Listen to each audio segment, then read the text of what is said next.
हात समोर घेऊन सर्वांनी माझ्या सोबत म्हणावे, आम्ही भारताचे लोक, भारताचे एक सार्वभौम समाजवादी धर्मनिरपेक्ष लोकशाही गणराज्य घडवण्याचा व त्याच्या सर्व नागरिकास सामाजिक, आर्थिक व राजनैतिक न्याय,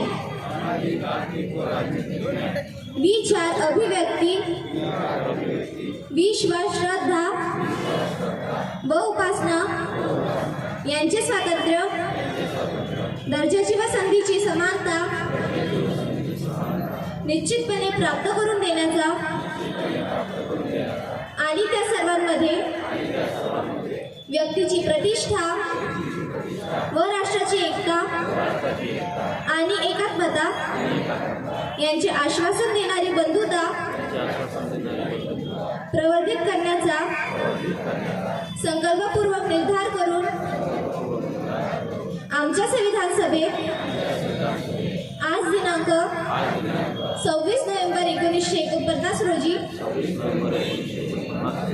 याद्वारे हे संविधान अंगीकृत आणि अधिनियमित करून स्वतः प्रत अर्पण करीत आहोत. जय भीम, जय संविधान. या ठिकाणी